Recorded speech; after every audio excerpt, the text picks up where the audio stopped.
ఏలియా తిండి తినకుండా యెజబెల్ దెబ్బకి అరణ్యంలోకి ఒక దిన ప్రయాణం అంతా పోయి బదరి వృక్షం కింద పండుకుంటే 2 సార్లు లేపి రొట్టెలు నీళ్ళు ఇచ్చి ప్రాణాన్ని బలపరుస్తాడు. పట్టించుకుంటాడు నన్ను, తనను ప్రేమించే వారిని దేవుడు వదిలిపెట్టడు.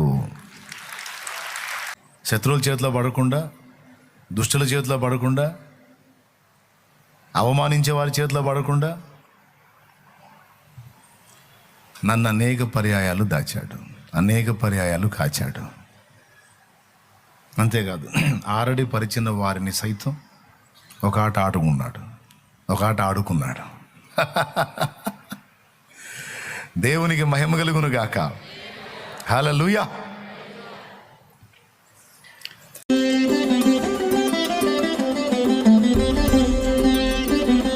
పొరపాటు పడ్డ వాళ్ళని అసహించుకోవటం, తేడా పడ్డ వాళ్ళని దూషించటం, తృణీకరించటం, వాళ్ళని త్రోసేయటం కాదు.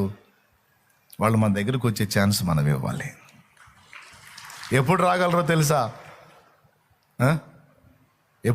తెలుసా? మనం ప్రేమ గల వారిని మనం తృణీకరించాం, మనం అర్థం చేసుకుంటాం, మనం ఆదరించగలుగుతాం అనుకున్నప్పుడే వారు రాగలరు. మన దృష్టికి మనం నీతిమంతులంగా ఉండి ఇతరులను కించపరిచే విధంగా ఉన్న వ్యక్తులమైతే మన దగ్గరికి రావడానికి ధైర్యం చేయరు. ఇప్పుడు ఎలాంటి సౌందర్యం కలిగి ఉండాలి? మనం యేసయ్య లాంటి మనసు మనం సాధన చేయాలి. మనం ఎంత యోగ్యులమైనప్పటికీ, ఎంత క్రమంగా బ్రతుకుతున్నా వాళ్ళే, నేనేదో అట్లా అనుకుంటున్నా కానీ నాకంటే వాళ్ళే గొప్పవాళ్ళు, వాళ్ళే యోగ్యులు, నేనే పాటి వాడిని. ఆయన కృప, ఆయన దయ, అంతకుమించి ఏముంది? విరిగిన అనుభవం దేవునికి ఇష్టం. విరిగిన దానిని లోకంలో ఎవరు కోరుకుంటారు? విరిగిన మనసును వాడుకునే నీతో ఎవ్వరు సరిరారు. హీనులను దీనులను నానులుగా శ్రీమంతులుగా మార్చగలిగిన మంచి దేవుడవు నీవే యేసయ్యా. నీవు లేకపోతే నా బ్రతుకే లేదయ్యా. తొట్టుపడ్డ బిడ్డలను ఆదరించాలి. తేడబడ్డావులే సోదరి, దేవుని వైపు తిరుగు, దేవుడు క్షమిస్తాడు లేబ్బా. మనలో నీతి పరిపూర్ణలు ఎవరున్నావు? బలహీనలో శోధించబడ్డావు, కానీ అక్కడే ఉండుకో. దేవుడు నిన్ను ఇంకా ప్రేమిస్తున్నాడు, నీకోసం చూస్తున్నాడు. తండ్రి వైపు తిరుగు, దేవుని పాదాలు ఆశ్రయించు. నేను నిన్ను నిందించను, నేనే కాదు, ఏ నరుడు నిందించడానికి లేదు. నీతిమంతుడు లేడు, ఒక్కడు లేడు అన్నది లేఖనం. తిప్పుకో, సరి చేసుకో, దిద్దుకో. నా తండ్రి ఇంకా నిన్ను ప్రేమిస్తున్నాడు అను. నువ్వు పడ్డవాడు లెగుస్తాడు, తేడా పడ్డవాడు దిద్దుకొని తిరిగి బాగుపడతాడు. లేకపోతే అలా కాకుండా అంత పని ఎట్లా చేసావు, ఎట్లా చేసావు, అందుకే నీ వలన ఇదైపోతుంది, నీకు లేదు అన్నావు అనుకో, వాళ్ళు ఇక లేవలేరు పడ్డ దగ్గర నుంచి. పడ్డవాళ్ళని లేపాలి అంటే పరిసయ్య నీతి కాదు చూపించాల్సింది, యేసయ్య నీతి. స్పష్టంగా అర్థమైందా మీకు? అర్థమైందా? ఎంతమందికి అర్థమైంది? చేతులు ఎత్తండి. నిజంగా అర్థమైంది కదా. రెండవ దోషం ఏబులో ఎంత పెద్ద లోపమో చూడండి. పరిసయ్య నీతి కనపడుతుంది. ఫ్రెండ్స్ మొత్తాన్ని ఉతికారేశాడు. ముగ్గురు ఒక రౌండు, చివరిలో ఒకడు, మొత్తం నలుగురిని ఆడుకుంటాడు. అస్సలు ఒప్పుకోడుగా, వాళ్ళతో వాదిస్తాడు. మీరందరూ పనికిమాలిన వైద్యులు రా అని తిడతాడు వాళ్ళని. చివరికి దేవుడు నిలబడి మాట్లాడిన తర్వాత లొంగుతాడు. ఆ తర్వాత అంటాడు అనమాట, బూడిదలోను ధూళిలోను పడి పశ్చాత్తాపడేది ఎవరు? పొరపాటు పడ్డోడా పడనోడా? పొరపాటు పడ్డోడే. ఏబు ఒప్పుకున్నాడు. సో ఏబులో ఈ లోపం ఉంది. మూడవది, ఏబు ఎంత తెగువధారంటే తనకి నొప్పి పుడితే దేవుణ్ణి కూడా అన్యాయస్తుడు అంటానికి వెనకాడడం.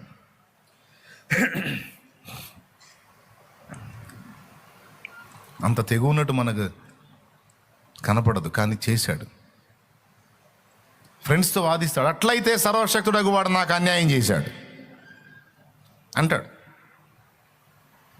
మీరు ఇంతసేపు మాట్లాడుతున్నారు కదా, చూడు ఎన్నెన్ని మాట్లాడినాడు దేవుణ్ణి. 30వ అధ్యాయము 21వ వచనం చూడు.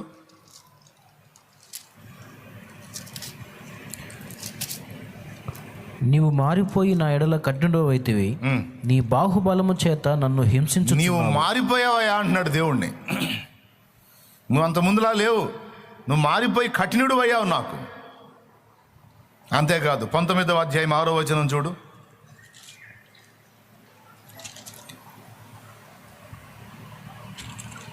అలాగైతే దేవుడు నాకు అన్యాయము చేసిననియు, చాలు, తన వలలో నన్ను చిక్కించుకొనిననియు మీరు తెలుసుకొనుడి. ఎంత డైరెక్ట్ స్టేట్మెంట్. అలాగైతే దేవుడు నాకు అన్యాయం చేశాడు అన్నాడు. దేవుడు మారిపోయాడు, దేవుడు కఠినుడయ్యాడు, దేవుడు అన్యాయస్తుడు అని 2 మాటలు మాట్లాడాడు. చివరికి దేవుడు కూడా ఈ మాటతో ఏకీభవిస్తే ఏమంటున్నాడో తెలుసా? నీవు నిర్దోషివని తీర్పు పొందుటకు నన్ను దోషిగా నా మీద దోషం మోపుదువా అని దేవుడే ప్రశ్నించాడు ఏబుని. ఏబు గ్రంథం చూడండి, 40వ అధ్యాయానికి రండి, 8వ వచనం చదవండి. నీవు నా న్యాయమును బొత్తిగా కొట్టివేసేదవా, నిర్దోషివని నీవు తీర్పు పొందుటకై నా మీద అపరాధం మోపుదువా. అదిగో, అంటే ఎంత తెగువ. మొట్టమొదటిది విశ్వాస విషయంలో లోపం కలిగి ఉన్నాడు. రెండవది ఏబు మనుషుల ముందే కాదు దేవుని ముందు కూడా తాను నీతిమంతునిగా చూపించుకోవడానికి ప్రయత్నం చేశాడు. 2, తన పక్షాన తనే దేవునితో వాదించడానికి నిలబడ్డాడు. 2, మూడవది ఇందును బట్టి దేవుణ్ణి అన్యాయస్తుడు అంటానికి వెనుతీయలేదు, దేవుడే మారిపోయాడట. నువ్వు మారిపోయావా నువ్వు? చూడు అసలు ఎంత మాట. నువ్వు అంతకుముందు కరుణ కలిగి ఉన్నావు, కానీ ఇప్పుడు నువ్వు మారిపోయి కఠినుడు అయిపోయావు. నువ్వు కాఠిన్యం వచ్చేసింది నీలోకి. చివరికి దేవుడే ప్రశ్నిస్తున్నాడు, నీవు నిర్దోషివని తీర్పు పొందుటకు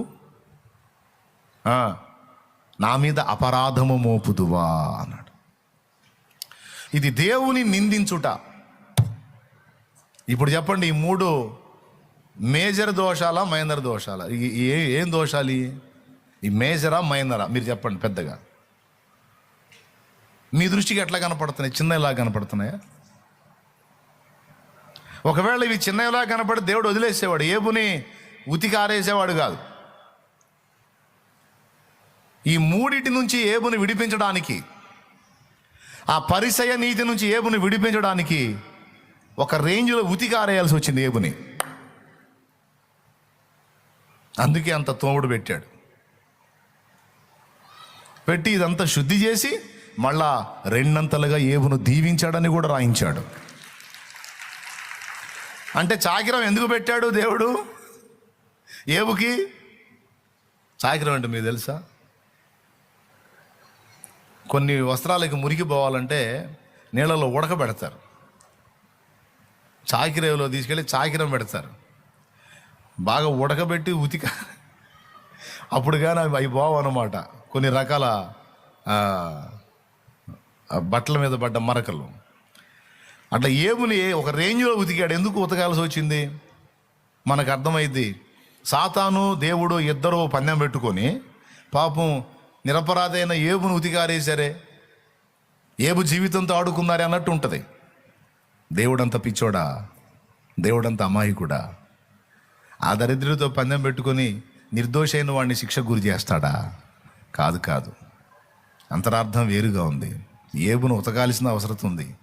లేకపోతే ఏబు మొత్తంగా ఎంత గొప్ప భక్తుడు, న్యాయవంతుడు, యథార్థవంతుడు, భయభక్తులు కలిగిన వాడు తేడా పడే అవకాశం ఉంది. అసలు దేవుని రాజ్యానికే చేరని పరిస్థితి ఉంది. అందుకే ఏబుకు కనువిప్పు కలిగించడానికి ప్రతికూలతలను అనుమతించి ఏబుని విర్రగొట్టి నలగొట్టి పశ్చాత్తాపడేటట్టు చేసి దీవించాడు. కానీ సాతాను దేవుని ముందుకు వచ్చినప్పుడు ఏబు విషయంలో ఒక్కటి కూడా పట్టించాల. ఈ మేజర్ మిస్టేక్స్ 3 ఒక్కటి కూడా చెప్పాల వాడికి. ఇది తండ్రి తత్వం. కొడుకు దగ్గర ఉన్న లోపాలు, కూతురు దగ్గర ఉన్న లోపాలేవో తండ్రికి తెలుసు, కడుపులో పెట్టుకుంటాడు, దాచిపెట్టుకుంటాడు. కానీ అవతల వాళ్ళకి అపవాదులు మోపడానికి పట్టించడు. దేవునికి మహిమ. నాకు ఆయన ఆ తండ్రి తత్వం, ఆయన మనస్తత్వం ఆలోచించినప్పుడు చాలా సంతోషం, కన్నీళ్ళు కూడా వస్తాయి. ఆయన దాచిపెట్టుకున్నాడు మన పాపములను తొలగిస్తాడు, మన లోపములను దాచిపెట్టుకుంటాడు. పట్టీడు, అందుకే దాచిపెట్టుకునే దేవుడుగా ప్రత్యక్షమయ్యాడు నాకు. పాపాలనే వీపు వెనకేసాడంట, అంటే ఇందుకు వాటికి వెళ్ళి చూడడు. లోపాలనేమో దాచిపెట్టుకున్నాడు. జకర్యా గ్రంథం 3వ అధ్యాయంలో ప్రధాన యాజకుడైన యెహోషువ దూత ఎదుట నిలబడ్డాడు. ఆయన దూత కాదు, దేవుడే. ఆయన ఎదుట నిలబడ్డాడు. అపవాది ఫిర్యాది అయి మరో పక్క నిలబడ్డాడు. ఇద్దరు నిలబడ్డారు. ప్రధాన యాజకుడైన యెహోషువ, మోషే శిష్యుడు కాదండి, ప్రధాన యాజకుడు ఒక యెహోషువ ఉన్నాడు. ఆయన మలిన వస్త్రములు గలవాడై దేవుని ఎదుట నిలిచి ఉన్నాడు. అపవాది ఫిర్యాది అయి అంటే ఏంటి? కంప్లైంట్ చేస్తున్నాడు. వాడు ఎప్పుడూ వాడి పని అదే, మన మీద నేరాలు మోపటమే. రాత్రింబగళ్ళు మన సహోదరుల మీద దేవుని ఎదుట నేరము మోపువాడైన అపవాది. ప్రకటన గ్రంథం 12:10. నేరాలు మోపేవాడు, అపవాదులు మోపేవాడు కనుక వాడు అపవాది. వాడే ఇప్పుడు ఫిర్యాది. కంప్లైంట్ చేశాడన్నమాట ప్రధాన యాజకుడైన యెహోషువ విషయంలో. ఆయన మలిన వస్త్రాలే కలిగి ఉన్నాడు. కానీ అక్కడ ఆయన ఏమన్నాడు తెలుసా? ప్రభు, ఇతడు అగ్నిలో నుండి తీసిన కొరవి వలె ఉన్నాడు. చూడండి, సాతాను, యెహోవా నిన్ను గద్దించును, యెరూషలేమును కోరుకొను, యెహోవా నిన్ను గద్దించును, ఇతడు అగ్నిలో నుండి తీసిన కొరవి వలెనే ఉన్నాడు కదా అని యెహోవా దూత సాతానుతో అనెను. యెహోవా దూత అని చెప్పిన ఆయన కూడా యెహోవాయే. అర్థమైందా? ఆయన కూడా ఎందుకంటే తర్వాత వచనం చదివితే వాస్తవంగా దూత అతిక్రమాలు పరిహరించడు, కానీ ఇక్కడ ఈయన చూడు అతిక్రమాలు పరిహరిస్తున్నానంటాడు. చదువు.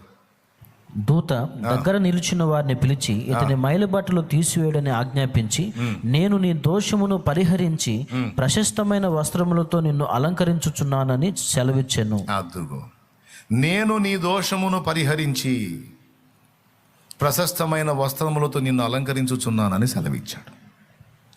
దూతకు ఆ ఛాన్స్ ఎక్కడుందండి? దోషాలు పరిహరించే ఛాన్స్. కాబట్టి యెహోవా దూత అని ఇక్కడ చెప్పబడిన వ్యక్తి ఎవరు? యేసయ్య.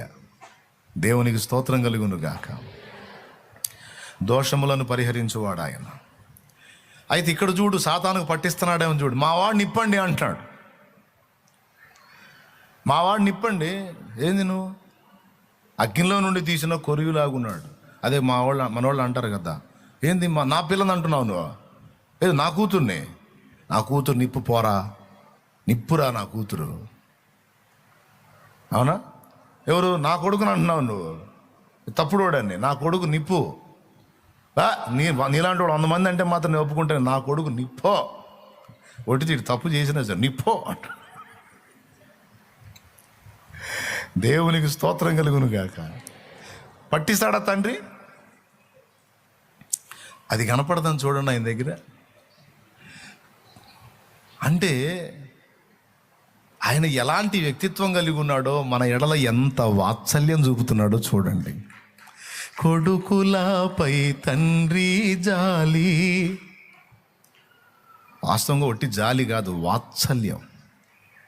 వత్సల అంటే గోవు. వత్సల అంటే గోవు. ఇంటికాడ దూడకి పాల ఆకలి పొట్ట ఖాళీ అయితే అక్కడ తల్లికి పాల ఉత్పత్తి స్టార్ట్ అయిందట.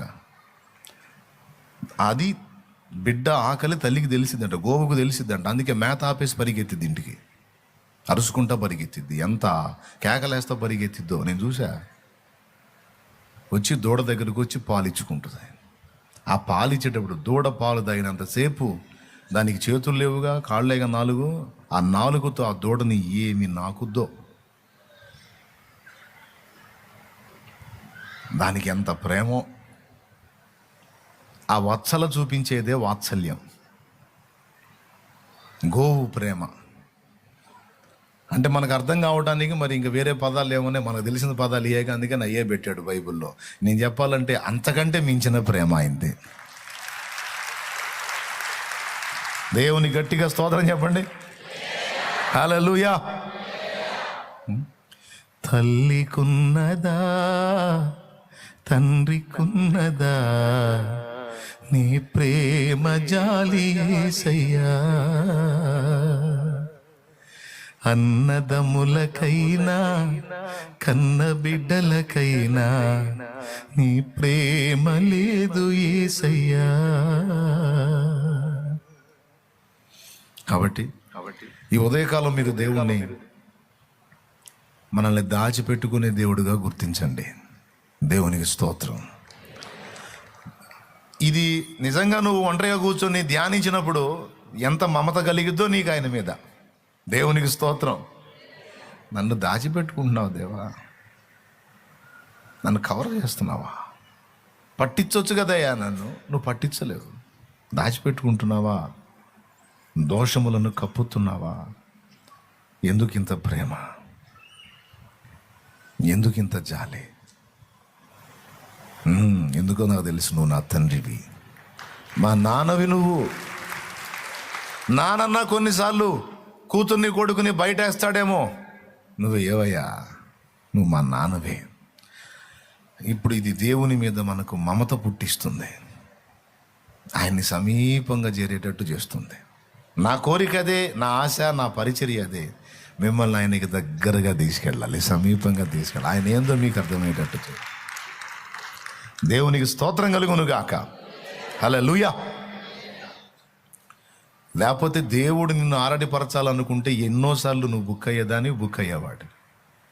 కానీ ఎన్నోసార్లు నీ పిచ్చి పనులను బాహాటం కాకుండా ఆయన మరుగు చేసేసాడు. అందుకే తల ఎత్తుకొని తిరుగుతున్నావు సమాజంలో. బాహాటం చేసినట్టయితే నీ బతుకు బస్టాండింగ్ ఎప్పుడు రోడ్లు పాలయ్యేవాడివి, అయ్యేదానివి. పూర్ణమైన ఓరిమితో నిన్ను కరుణించి ఆయన మరుగు చేశాడు, నిన్ను దాచిపెట్టుకున్నాడు గుండెల్లో. ఎంత ప్రేమ గల దేవుడు, ఎంత మంచి వ్యక్తిత్వం. మన భూ సంబంధమైన నాన్న సరిపోతాడా? అంతకు మించినటువంటి నాన్న మన పరలోక తండ్రి. హల్లెలూయా. ఓకేనా? కాబట్టి ఏం దేవుడు మన దేవుడు? మన లోపాలను దాచిపెట్టే దేవుడు. రెండో మాట చెప్తా, సింపులే, పెద్ద నేనేదో డెప్త్ ప్రసంగం చేయాలి, సింపుల్. రెండోది, మనల్ని దాచి కాచే దేవుడు ఆయన. అది కూడా మీరు అర్థం చేసుకోవాలి. అహబు యెజబేలు ఇద్దరు కలిసి ఇశ్రాయేలును భ్రష్టు పట్టించి జీవము గల దేవుడైన యెహోవా వైపు నుంచి దేవుని ప్రజల్ని బయలుదేవత వైపు తిప్పారు. తిష్బీయుడైన ఏలియా పరిశుద్ధాత్మ ఆవేశంతో అహబు సంస్థానంలోకి వెళ్ళి అహబుతో అన్నాడు, నేటి నుండి ఆకాశపు మంచైన వర్షమైన కురవదు 3.5 సంవత్సరం వరకు. దరిద్రుడా, నువ్వు చేసిన దరిద్ర పనులు, నీ భార్య చేసిన దరిద్ర పనులు ఇశ్రాయేలును భ్రష్టు పట్టించారు. నీ మాటలు విని వాళ్ళు కూడా బయలు వైపు తిరిగారు, ఫలితాన్ని మొత్తం అనుభవిస్తారు అని ఒక శాపాన్ని ప్రకటించిపోయాడు. ఇప్పుడు దేవుని కోసం రోషం కలిగి ఏలియా ఆలోచిస్తే, ఇప్పుడు ఏలియా బాగోగులు దేవుడు ఆలోచించడం మొదలుపెట్టాడు. నువ్వు పోయి రాజుతో పెట్టుకున్నావు. ఎవరితో పెట్టుకున్నాడు? పోయి రాజునే కదిలిచ్చావు డైరెక్ట్గా పోయి. వాడు ఊరుకుంటాడు? వాడు ముందే పనికిమాలినోడు, వాడి భార్య దుర్మార్గురాలు. ఇలా అన్నావు, నీవు అన్నదాని ప్రకారం నేను ఆపిన దాన్ని బట్టి నీ మీద పగ కలుగుతుంది, కక్ష కలిగిద్ది. ఆ కక్షను బట్టి వాళ్ళు నిన్ను ప్రాణం తీయటానికి ప్రయత్నిస్తారు. ఏలియా, ఇదిగో నేను నిన్ను దాచిపెడతా, కెరీతు వాగు దగ్గరికి వెళ్ళు, అక్కడ నేను చూపించే ఒక దగ్గర నువ్వు దాగి ఉండు అనే మాట స్పష్టంగా ఉంటుంది. బయటికి రావద్దు, బయట కనపడొద్దు, కనపడితే నిన్ను వేస్తారు. దేవునికి స్తోత్రం కలుగును. తన దాసుని దాచిపెట్టుకుంటాడు. నోటి మాటల వలన కలుగు నొప్పి నీకు తగలకుండా నేను నా రెక్క చాటుని నిన్ను దాచిపెట్టేదను అన్నట్లు. లోకస్తుల దాడి నీ మీద జరగకుండా ఇదిగో నేను నిన్ను కప్పి ఉంచుతాను, దాచి ఉంచుతాను. మనల్ని దాచి కాచుకునే దేవుడు. మనల్ని అలా దాచిపెట్టకపోతే ఇటు మనుషులు అటు సైతాను శక్తులు ఎప్పుడో గాజేసాయి మనల్ని. ఇది నిజమే, ఒట్టి మాట కాదు, ఇది నిజమే. రాజుల మొదటి గ్రంథం 17వ అధ్యాయంలో ఈ మ్యాటర్ అంతా ఉంటుంది, మీరు చదివే ఉండొచ్చు. నీవు పోయి కెరీతు వాగు దగ్గర నేను నీకు చూపించు స్థలమందు దాగి ఉండుము, ఎందుకంటే అక్కడ నీళ్లు ఇంకా కొంతకాలం వస్తాయి. చూడండి, ఆహారం ఎవరి ద్వారా పంపించాడో తెలుసా? మనుషుల్ని ప్రేరేపించి పంపించవచ్చు, కానీ ఏ మనుషుడు పోయి రహస్యంగా ఏలియాకి ఆహారం అందించి వచ్చినా కనిపెట్టేస్తారు, అందించిన వాడిని వేస్తారు, ఏలియాని కూడా వేస్తారు. అందుకని మనుషుల చేత పంపించకుండా కాకుల చేత పంపించాడు. ఇప్పుడు కాకులు ఆహారం తీసుకెళ్తుంటే ఎవడు పట్టించుకుంటాడు? కాకుల్ని ఎటుపక్క నుంచి ఏ కాకి వచ్చిందో ఎవరికి తెలుసు? ఏ కాకి ఎడిపోతుందో ఎవరికి తెలుసు? ఎవరైనా భూతాతం తీసుకొని ఏ కాకి ఎడిపోతుందో చూస్తాడైంది, కానీ మనుషుల మీద నిఘా పెట్టగలరు. అందుకే ఆకాశ పక్షులను, దొంగ కాకులను వాడుకున్నాడు ఆయన. దేవునికి స్తోత్రం కలుగునుగాక. నిజంగా కొన్నిసార్లు మనల్ని ఆదరించడానికి ఆ దొంగ కాకులు లాంటి వ్యక్తుల్ని కూడా మనకి సహాయకులుగా ఏర్పాటు చేస్తాడు దేవుడు. విచిత్రం. అసలు వీడు సాయం చేయడానికి ఛాన్సే లేదు, వీడు ఎట్ట సాయం చేశాడు నాకు అనిపించింది కొన్నిసార్లు, కానీ చేపిస్తాడు. నాకు ఎంత ముచ్చటేసింది అంటే ఏలియా విషయంలో దేవుడు ఆసక్తి కలిగి ఉండటం. ఏందయ్యా నీ మనసు అనిపించింది. నిన్ను ప్రేమించే వారి విషయంలో, ఆయనను ప్రేమించే వారి విషయంలో ఆయన ఎంత ప్రేమో. పిచ్చోడా పోయి ఆవేశంగా పోయి వాళ్ళని కలిగించుకున్నావు, వాళ్ళు ఇప్పుడు నీకు చేస్తారు, వాళ్ళతో పెట్టుకున్నావు, సరేదా ఎడుండు అని ఆ కెరీతు వాగు దగ్గరుండి ఆహారానికి ఏమో కాకులను పంపించి ఏలియా పట్టుబడకుండా కడుపు నింపాడా, ఆ వాగు నీళ్లతో దాహం తీర్చాడు. ఇది అయిపోయిందా? అయిపోయిన తర్వాత వాగు ఎండిపోతుంది. ఇప్పుడు ఎట్లా? ఏలియా ఆలోచించలా, ఆయనే ఆలోచించాడు. ఆలోచించి ఏం చెప్తున్నాడు తెలుసా? మళ్ళా స్వరంతో పిలిచి, ఏలియా ఏలియా, ప్రభువా నీవు ఇక్కడి నుంచి వెళ్ళి సీదోను సంబంధమగు సారేపతుకెళ్ళు, అక్కడ ఒక విధవరాలతో నేను నీ గురించి మాట్లాడాను. పో. సీదోను ఎవరిది? ఎజబెల్ది. సీదోను సంబంధమైన సారేపతు ఎజబెల్ సంబంధమైందే. చూడు ఏడబెడుతున్నాడో తీసుకెళ్ళి. వేరే ఏ ఊర్లో పెట్టినా ఏలియాని వేటాడతారు, అందుకని తీసుకెళ్ళి ఎజబెల్ ఊరి దగ్గరలోనే పెట్టాడు. అంటే అదే ఊరు ప్రపంచం మీ దేశమంతా తిరిగిద్ది, కానీ తన ఊరు తిరగదు కదా. ఎందుకంటే దానికో నమ్మకం, మా ఊర్లో ఎందుకుంటాడని, మా ప్రాంతంలో ఎందుకుంటాడు, సత్యనారాడు ఏలియా అని. కానీ తీసుకెళ్ళి అక్కడే పెట్టాడు, దాని ఇంట్లోనే పెట్టాడు. దాని ఇంట్లో అంటే దాని పట్టణ సంబంధమైన ఊర్లో పెట్టాడు. వాస్తవంగా ఏలియాను చూసినప్పుడు ప్రవక్తని గుర్తించి ఆమె ఏం చేయాలో తెలుసా? విధవరాలు నీళ్లు తేవటం, ఆహారం తేవటం, అప్పాలు తేవటం కాదు. ఈ గెటప్ చూసి ఇశ్రాయేలు మొత్తం కరువు కాటకాల బారిన పడటానికి ఇతడే కారణం. ఇతడు ప్రవక్త, యెహోవా ప్రవక్త. యెజబెలు గారు అనుకుంటా పోవాలి, దొంగ దొరికాడండి అనుకుంటా పోవాలి. నాకు తెలిసి వేరే వాళ్ళు అయితే అదే పని చేసేవాళ్ళు. ఏం పోలా. ఎందుకో తెలుసా? ఏమి కూడా దేవుని సంబంధి. దేవునికి స్తోత్రం. అంటే ఆ సారేపతులో దేవుని సంబంధులు ఎవరో, యెహోవాను ప్రేమించే వాళ్ళు ఎవరో ఆయనకు తెలుసు. అందుకని వీళ్ళిద్దరూ జంక్షన్ అయ్యేటట్టు చేశాడు. పొలాలు ఏరుకోవడానికి ఆమె గవిన్ దగ్గరికి వచ్చింది, ఊరు బయటికి. ఏం చిన్నగా అడవిలో గుండా ఆ గవిన్లోకి వెళ్ళాడు. ఆమె కనపడింది. ఈ గొంగళి దుప్పటి, ఈ గెటప్పు, ఈ నడికట్టు, ఈ చేతికర్ర, అంత ప్రవక్త గెటప్పు. అమ్మ కాసిన నీళ్లు తెస్తావా అన్నాడు. ఎగాదిగా చూసి యెజబెలు అనుకుంటా బోలా. తెస్తానయ్యా, నీళ్ళైతే తెస్తానంది. అమ్మ ఆ చేత్తోనే ఒక చిన్న అప్పం చేసుకొని రా అన్నాడు. అప్పుడు ఆ మాటలను, ఏలినవాడా తొట్టిలో పట్టడు పిండి, బుడ్డిలో కొంచెం నూనె తప్ప నా దగ్గర ఏమీ లేదు. నేనును నా కుమారుడు చావక మునుపు వాటిని రొట్టె చేసుకొని తిందామని పొలలు ఏరుకోవడానికి వచ్చానయ్యా అంది. తప్పించి ఏలియా మీద కంప్లైంట్ చేయడానికి ఇంత ఆలోచన కూడా ఆమెలో కనపడలా. అప్పుడు అర్థమైపోయింది, ఓకే, నా దేవుడు మాట్లాడింది ఈమెతోనే. ప్రైజ్ ద లార్డ్, హల్లెలూయా. మనకేంది రొట్టె గోలే పొద్దుగూకులు అక్కడ. ఆయన తెమ్మన్నాడు, రొట్టె తెచ్చింది, ఆశీర్వదించాడు. తెమ్మన్నాడు, రొట్టె తెచ్చింది, ఆశీర్వదించాడు. అసలు అది కాదు వ్యవహారం. ఏలియా చూసింది అది కాదు. ఏమేనా కాదా? దేవుడు ఏర్పరచుకున్న పాత్ర ఏమా కాదా? కేసు పెట్టిద్దా, పోయి కంప్లైంట్ చేసిద్దా, ఫలానా ఏరియాలో నేను ప్రవక్తను చూశానని చెప్పిద్దా, లేకపోతే దాచిపెట్టిద్దా? అంటే దాచిపెట్టింది. యెహోవా ప్రవక్తను అర్థమైపోయింది. అర్థమై పరిగెత్తలా, నిలబడి గౌరవించి ఏలినవాడా అని సమాధానం, అంటే ఒక భక్తురాలి యొక్క భాష వాడింది అక్కడ. గుర్తించాడు ఏలియా. ఓ, నీ సమాధానాన్ని బట్టి అర్థమైంది దేవుడు నిన్ను ఏర్పరచుకున్నాడని నా కోసం. ఆ చేత్తోనే కాస్త అప్పం చేసుకొనిరా, కరువు కాలము తీరునంత వరకు యెహోవా నీకేది తక్కువ చేయడు, నీ బుడ్డిలో నూనె తరగదు, తొట్టిలో పిండి తరగదు, పో అన్నాడు. ఇక్కడ మనం అంతర్లీనంగా గుర్తించాల్సింది ఏంటంటే, కేసు అవ్వాల్సింది అక్కడ. చేసిద్దా, ఇష్యూ చేసిద్దా, చేయదా పరిశీలించాడు. లేదు, నీళ్ళు తేవడానికి సిద్ధపడింది. రొట్టె విషయంలో సమాధానం చెప్పింది. ఈ రెండు చెప్పేటప్పుడు ఏలిన వాడనే పదం ఏమందో చూడండి ఒకసారి, మీరు చూడండి అక్కడ.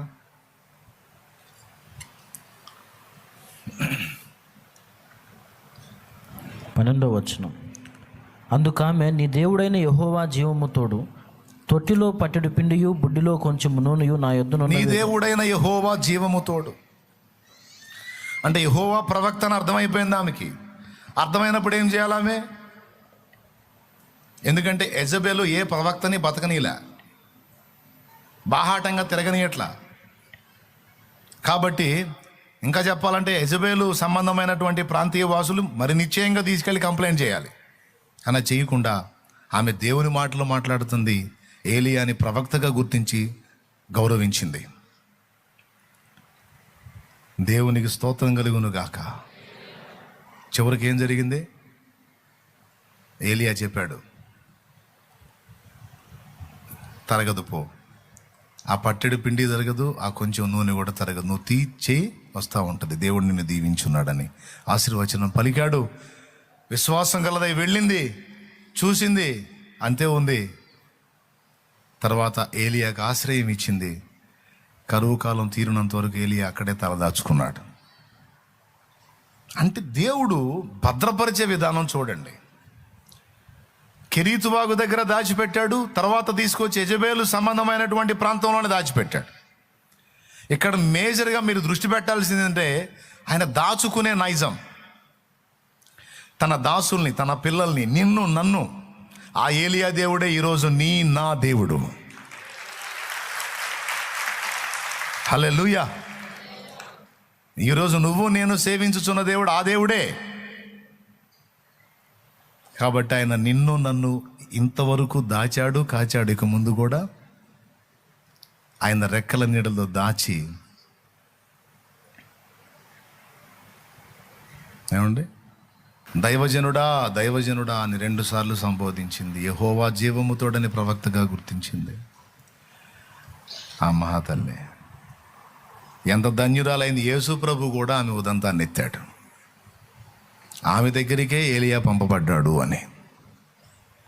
ప్రియులారా, ఇంతేకాదు ఎంత పట్టించుకుంటాడో. ఏలియా తిండి తినకుండా యెజబెల్ దెబ్బకి అరణ్యంలోకి ఒక దిన ప్రయాణం అంతా పోయి బదరి వృక్షం కింద పండుకుంటే 2 సార్లు లేపి రొట్టెలు నీళ్ళు ఇచ్చి ప్రాణాన్ని బలపరుస్తాడు. పట్టించుకుంటాడు నిన్ను, పట్టించుకుంటాడు నన్ను. తనను ప్రేమించే వారిని దేవుడు వదిలిపెట్టడు. ఆయన దాచి కాచుకునే దేవుడు. నన్ను విడువక ఎడబాయక దాచితివా నీ చేతి నీడలో, యేసయ్యా నీ చేతి నీడలో నన్ను విడువక.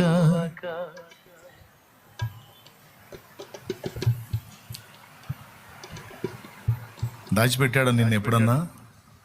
కాచాడా నిన్ను? శత్రువుల చేతిలో పడకుండా, దుష్టుల చేతిలో పడకుండా, అవమానించే వారి చేతిలో పడకుండా నన్ను అనేక పర్యాయాలు దాచాడు, అనేక పర్యాయాలు కాచాడు.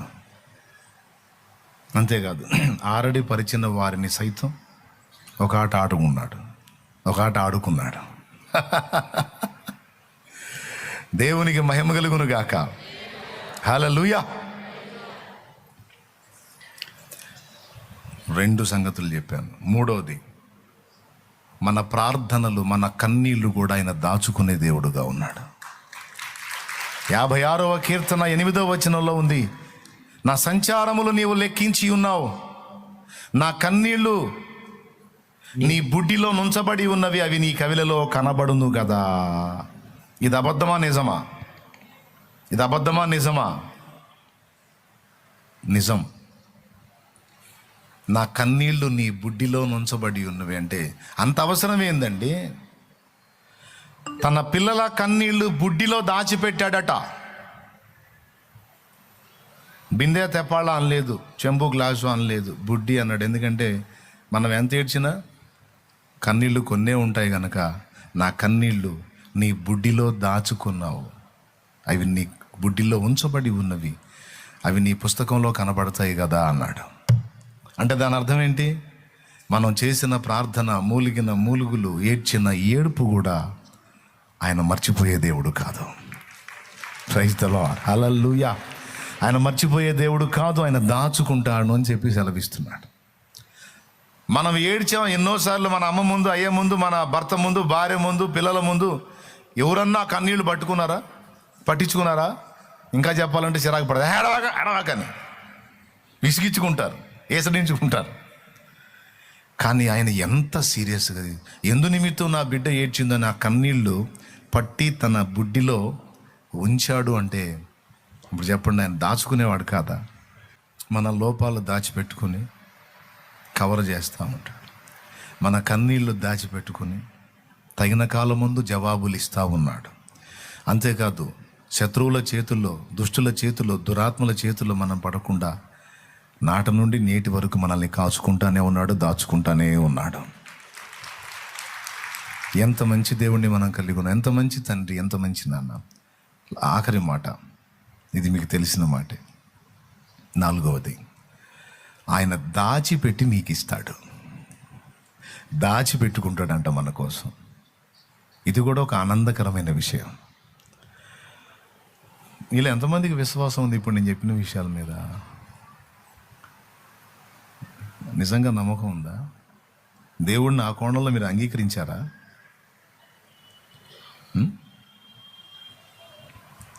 మనకేమేం కావాలో, అవి ఎప్పుడు మన చేతికి రావాలో, ఏ విధంగా మన అవసరతలు తీర్చాలో, మనకు కావలసినవన్నీ దాచిపెట్టించానని చెప్తున్నాడు ఆయన.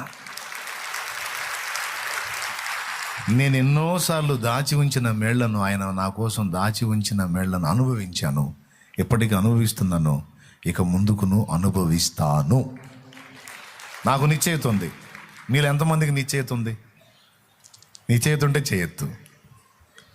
నేను అనుభవించాను, అనుభవిస్తున్నాను, అనుభవిస్తాను. సందేహం లేదుగా? ఆమేన్. ఖచ్చితం, నిశ్చయం.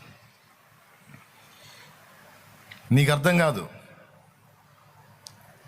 నాకు ఇప్పుడు ఫలానా అవసరత ఉంది, ఏం చేయాలని నువ్వు తర్జన పడుతుంటావు. దేవుని వాక్యం మాట్లాడుతుంది, నీకు కావాల్సింది ఏదో ఆయనకి ముందే తెలుసు.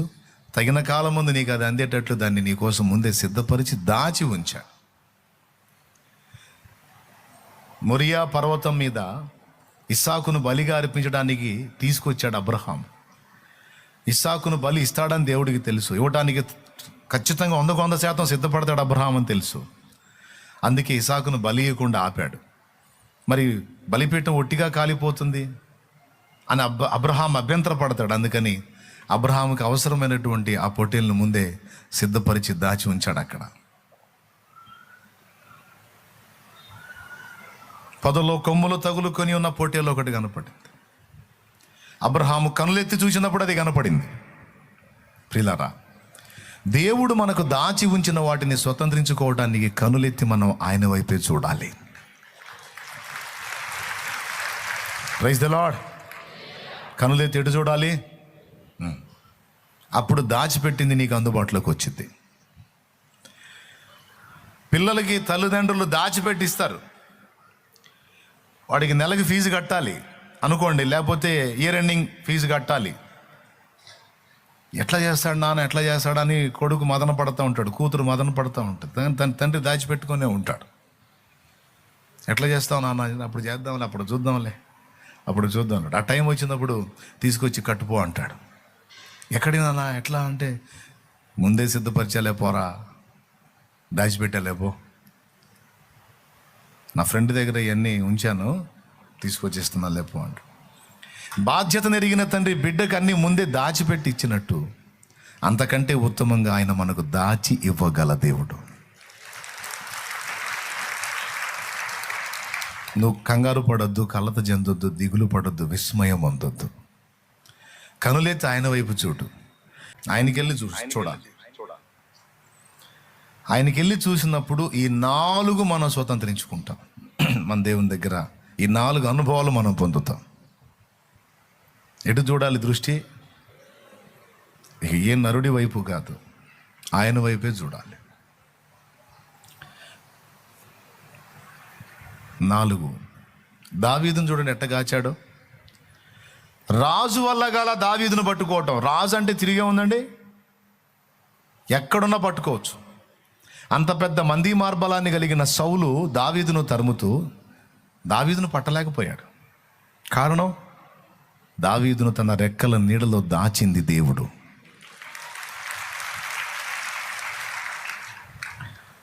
నిన్ను నన్ను ఆయన దాచిపెడితే, ఆయన రెక్క నీడ నుంచి మనల్ని తీసుకెళ్ళటం ఎవడి వల్ల కాదు, మనల్ని తరమటం ఎవడి వల్ల కాదు.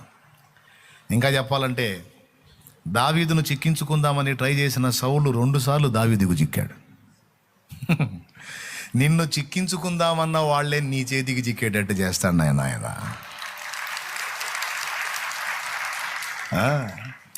నిన్ను చిక్కించుకుందామని వెంటాడిన వాళ్ళే నీ చేతికి చిక్కేటట్టు చేస్తాడు.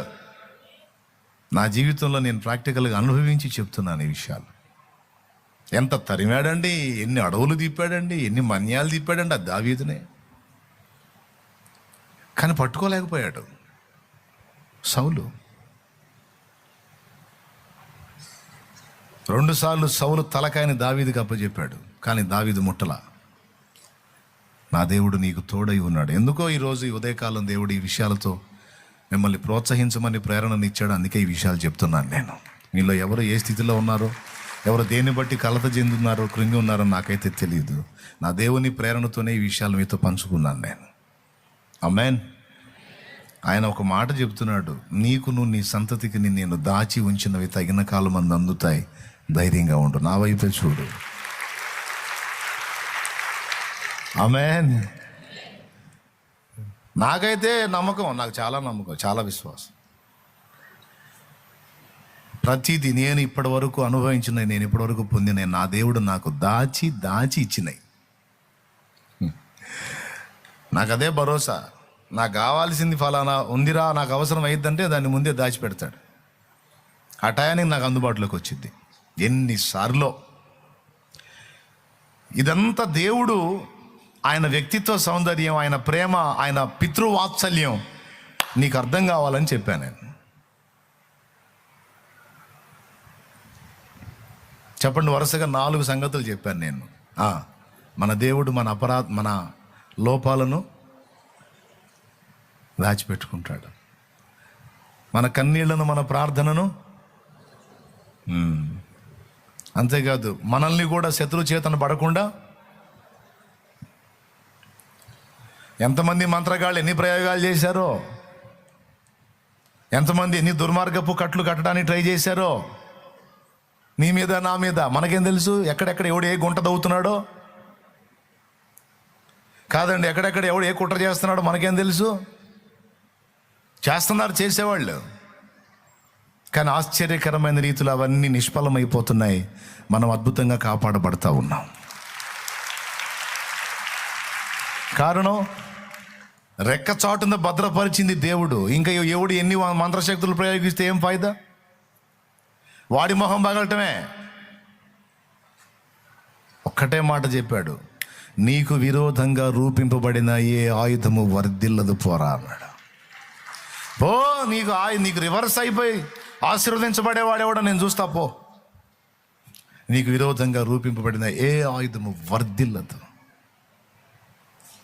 నీ చెయ్యి పట్టుకుంది నేను.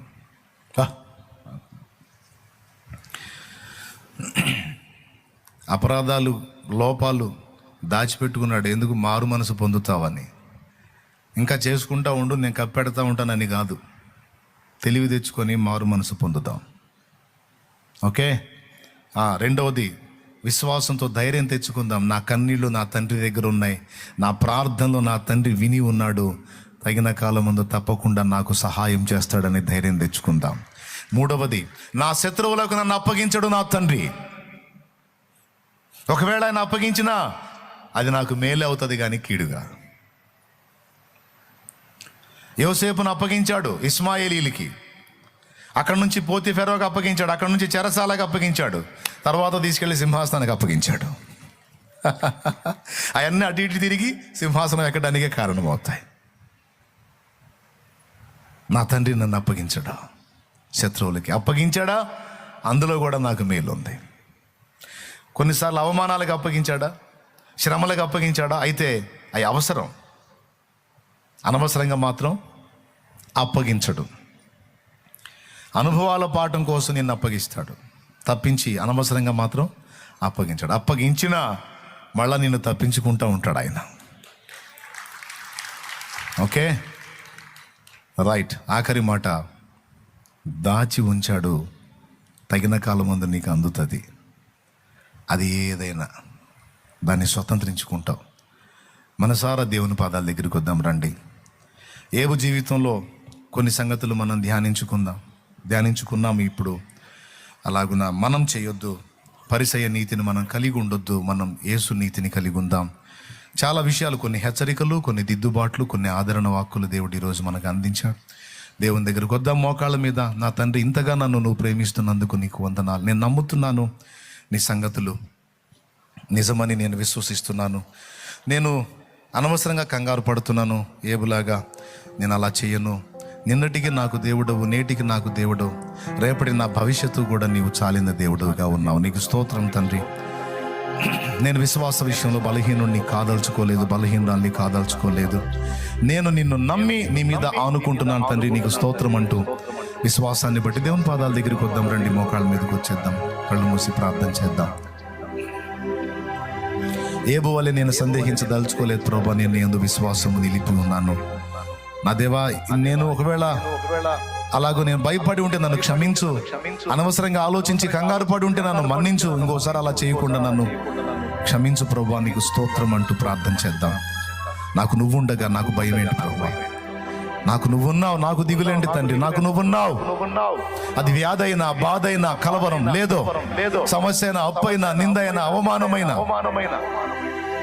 నన్ను నిలబెట్టే దేవుడవు నీవు నాకు తోడై ఉన్నాడు. లోకమంతా నన్ను వదిలిన, నా అన్నవారు నన్ను విసర్జించిన, నీవు నన్ను విసర్జించవు. నీవు నాకు తోడై ఉన్నావు ప్రభువా. నీకు స్తోత్రము నా తండ్రి, మా నాయనా, నానా నీకు స్తోత్రము, స్తోత్రము, స్తోత్రము నానా. పరలోకమందున్న మా నాన్న నీకు స్తోత్రము. నాకు విశ్వాసం ఉందయ్యా, నీకు స్తోత్రం అంటూ విశ్వాసాన్ని బట్టి దేవుని కృతజ్ఞతలు చెల్లించు. ఒకవేళ ఇప్పటి వరకు భయపడి ఉంటే ఇక భయపడొద్దు. రేపటిని గురించి, నీ పిల్లల గురించి కలత చెందొద్దు. నీ విషయంలో భయపడొద్దు. దేవుడు దాచిపెట్టిన స్వతంత్రించుకోబోతున్నావు నువ్వు. దేవునికి స్తోత్రం చెప్పుకో. దేవుడు నీకు దాచి ఉంచినవి నీవు స్వతంత్రించుకోబోతున్నావు. కొద్ది దినములలో నీవు పొందబోతున్నావు. నీవు ఊహించిన కార్యాలను నీవు స్వతంత్రించుకోబోతున్నావు. నువ్వు అడిగిన వాటికంటే, ఊహించిన వాటికంటే అత్యధికమైన వాటిని నీవు స్వతంత్రించుకోబోతున్నావు. విశ్వాసముతో దేవునికి కృతజ్ఞతలు చెల్లించు. థ్యాంక్ యూ లార్డ్ అని దేవుని మహిమపరచు. నమ్మిన వాడు వీటిని పొందుతాడు.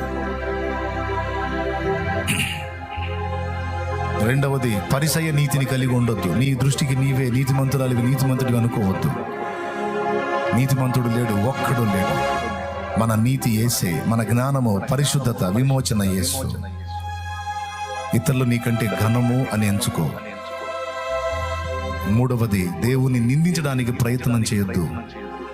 ఏ పరిస్థితుల్లో కూడా దేవుడు అన్యాయం చేశాడని కానీ, దేవుడు ఇట్లా అట్లా అని ఎప్పుడు ఎన్నడూ నీ నోట రానియొద్దు.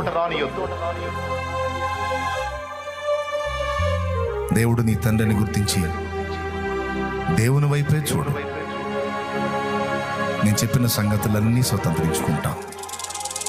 కృప మనందరికీ తోడై ఉండునుగా. ప్రార్థన. పరిశుద్ధుడైన మా తండ్రి, ప్రేమ స్వరూపేగ దేవా, నీకు స్తోత్రములు. నీ సన్నిధిలో ఉదయకాలం వచ్చిన నీ బిడ్డలకి నీవు అందించినటువంటి మాటలన్నిటి కొరకు నీకు స్తోత్రాలు చెల్లిస్తా ఉన్నా. నీ బిడ్డల్ని ధైర్యపరచు, ప్రోత్సహించు, రేపటిని గూర్చిన విశ్వాసముతో నింపు.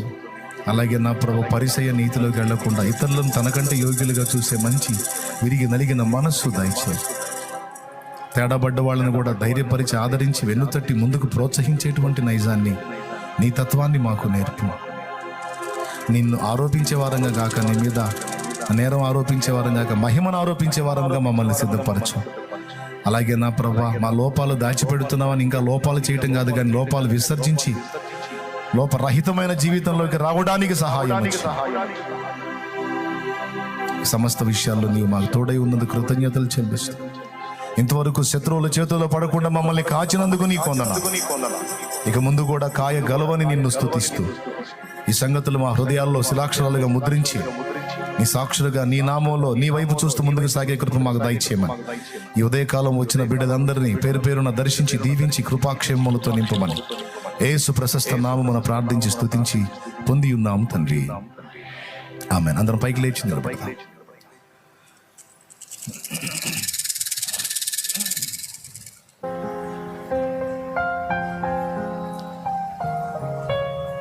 దేవుడు స్పష్టంగా మాట్లాడిన మాటల్లో ఏ లోపాలైనా నీలో ఉంటే దిద్దుకో, పసిబిడ్డలాగా తగ్గించుకో. నిన్ను నువ్వు విమర్శించుకొని లోపాలు సరి చేసుకొని తిరిగి దేవుని వైపు మళ్ళుకో.